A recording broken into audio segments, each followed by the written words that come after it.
राज्यपालों से दिक्कत सिर्फ दिल्ली में नहीं है। सुप्रीम कोर्ट में तमिलनाडु और केरल के राज्यपालों को लेकर भी सुनवाई हुई। राज्यपाल द्वारा विधेयकों को मंजूरी न देने और मामला लटकाए रखने पर सुप्रीम कोर्ट ने 20 नवंबर यानी सोमवार को फिर सवाल उठाए। कोर्ट से नोटिस जारी होने के बाद तमिलनाडु के राज्यपाल के सक्रिय होने पर सवाल उठाते हुए पीठ ने कहा, सुप्रीम कोर्ट का आदेश 10 नवंबर का था और राज्यपाल ने 13 नवंबर को विधेयकों का निपटारा किया। इसका मतलब है कि कोर्ट के आदेश के बाद कार्रवाई हुई। विधेयक 2020 से पेंडिंग थे। राज्यपाल 3 साल से क्या कर रहे थे? पीठ ने कहा, ये मामले सुप्रीम कोर्ट क्यों आने चाहिए? हालांकि बाद में कोर्ट ने विधानसभा द्वारा 10 विधेयक दोबारा पारित कर मंजूरी के लिए भेजे जाने की बात पर मामले में आगे राज्यपाल के फैसले का इंतजार करने के लिए तमिलनाडु की याचिका पर सुनवाई 1 दिसंबर तक के लिए टाल दी, जबकि केरल के मामले में कोर्ट ने नोटिस जारी किया।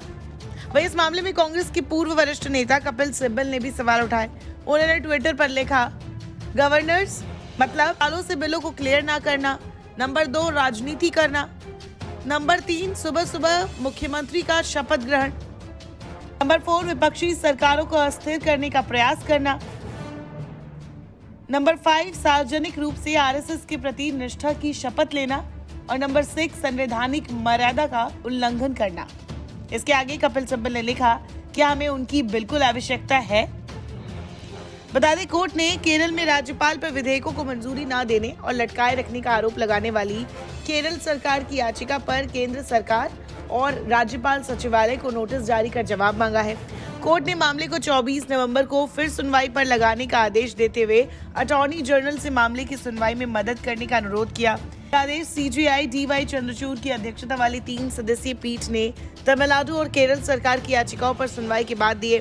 दोनों ही राज्यों ने सुप्रीम कोर्ट में याचिका दाखिल कर राज्यपाल पर विधेयकों को लटकाए रखने और मंजूरी न देने का आरोप लगाया। दोनों याचिकाएं सोमवार को सीजेआई की पीठ में सुनवाई के लिए लगी थी।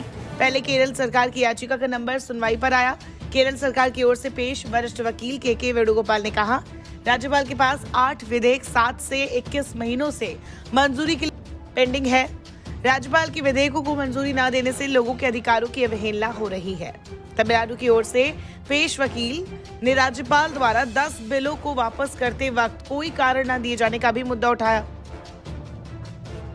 राज्यपाल को कारण बताना चाहिए था, लेकिन उन्होंने सिर्फ इतना लिखा कि मंजूरी रोक ली। इसके बाद विधानसभा ने दोबारा विधेयक पारित किए। इस पर चीफ जस्टिस ने कहा, संविधान के अनुच्छेद 200 के मुताबिक राज्यपाल या तो बिल को मंजूरी दे या तो रोक ले या फिर राष्ट्रपति को विचार के लिए भेजे। उन्होंने पूछा कि क्या राज्यपाल बिल को दबाकर बैठ सकते हैं?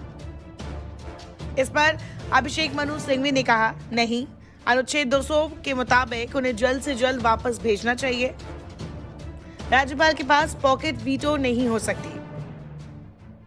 तमिलनाडु की ओर से ही पेश वकील पी विल्सन ने कहा कि अगर राज्यपाल को अनिश्चित काल के लिए बिलों को रोकने की अनुमति दी जाएगी तो व्यवस्था पंगु हो जाएगी।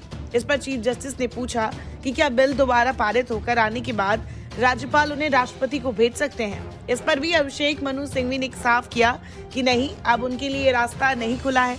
वो अपने विकल्प का इस्तेमाल पहले ही कर चुके हैं। चीफ जस्टिस चंद्रचूड़ ने कहा कि दोबारा पारित होकर आने के बाद तो वे बिल मनी बिल की तरह हो जाएंगे जिन्हें मंजूरी देनी होगी।